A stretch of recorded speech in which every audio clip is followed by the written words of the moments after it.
In today's video, we're going to be looking ahead at a huge week for earnings and prediction for 5 of the biggest stocks, and then for MMTLP, we're going to be looking at the latest updates and also the truth about 2 days of position close only trading, and can we still get this? So before we get started, let's have a look at what's happening in the market. So first of all, in terms of the overall market, we can say the S&P 500 is at a record high and the Nasdaq is also at a record high, and one of the reasons for this is positive news with regard to trade deals. And from Yahoo Finance, one of these is with Japan, and Japan are saying that $550 billion investment in US could finance Taiwanese chip maker, and Trump is also saying an EU trade deal is currently 50-50, and investors are eyeing a possible US-Europe trade deal. I do expect news on that to be announced fairly quickly, and what we can see here in terms of the week for earnings, it's going to be a huge week for earnings, I think the biggest so far, and these include Visa, we have SOFI, we have PayPal, we have Spotify, we have Boeing,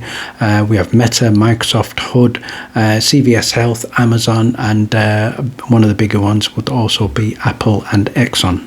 Before we get started, I'd like to take 1 minute of your time to share details of the Trading Secrets Discord. This includes daily stock alerts shared in the pre-market, the weekly watches shared prior to trading on the Monday, the $1 Million Challenge, and much more. So we also have had some tremendous calls in the weekly watch list, as well as the daily stock alerts, and these include LEAS up over 152% on the week, DOMH up over 210% on the week, IGTI up over 77% on the week, and many more.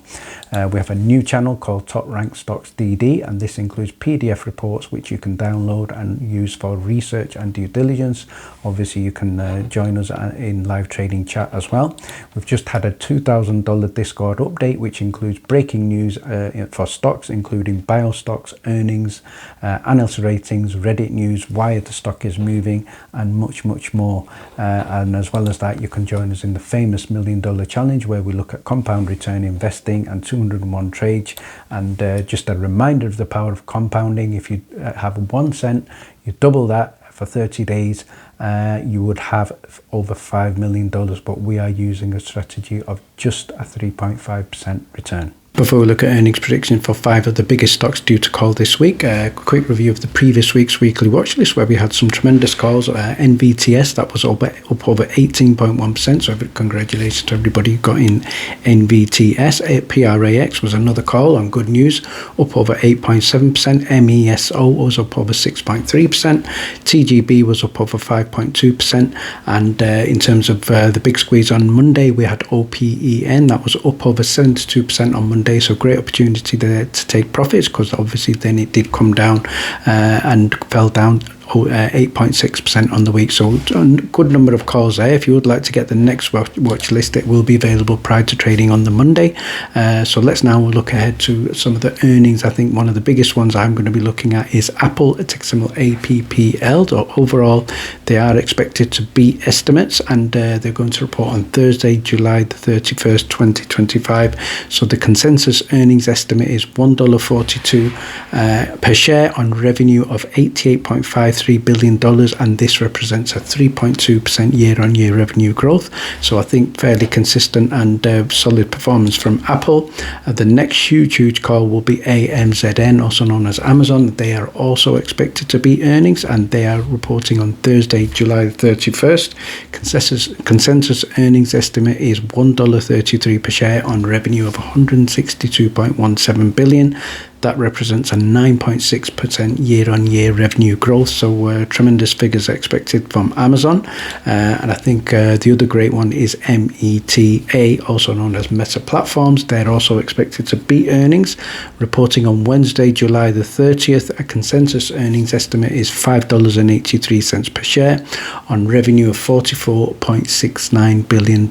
And this represents a very healthy 14.4% year-on-year revenue growth. So the final one I think I'm going to look at, before we look at the final one, the other one is Microsoft, ticker symbol MSFT.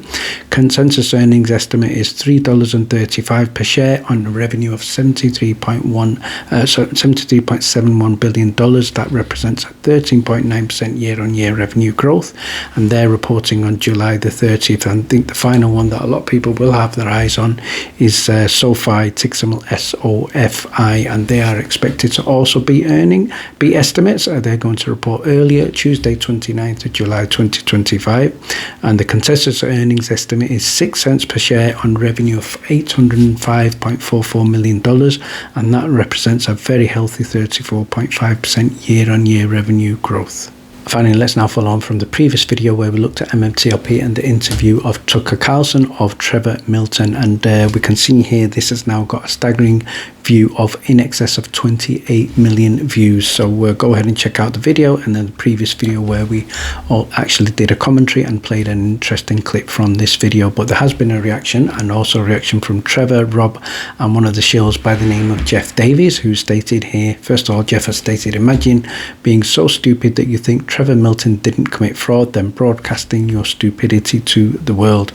So I think everybody who's obviously on the side of retail investors will be on the side of Trevor Milton House, and I think everybody's on the side of the hedge funds will not be on the side of Trevor Milton. But what Rob Carter has stated, obviously, what fraud are you referring to? Be exact, be specific. So obviously Trevor can respond, but Trevor has responded.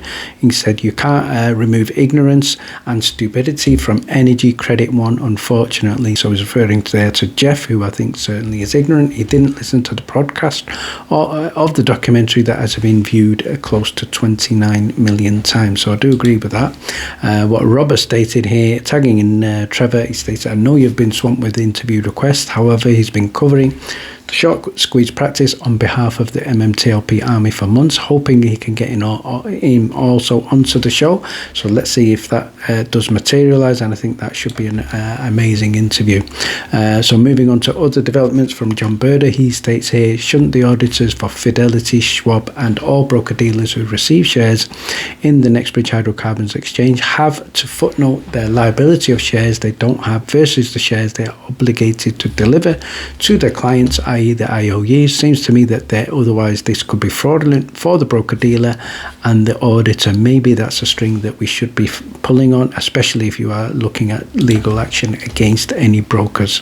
And finally, an interesting post from the Glass Guy, who stated they're finding the truth from AI with regard to MMTLP. So let's have a look at what truth he's talking about, and this is with regard to the halt and also short positions. The market would have been forced to reconcile all open short positions before the deletion of MMTLP, and obviously that certainly did not happen. It could have certainly triggered a buying frenzy, exposing synthetic shares, which I think they're probably already exposed. And in short, short sellers and clearing firms would have had to scramble to buy the real shares to settle the trades, and obviously revealing that imbalance, and obviously the truth would have been out. But right now I think the key thing is getting the share count, and obviously the fight continues. And finally, thank you very much for watching. Please stay tuned.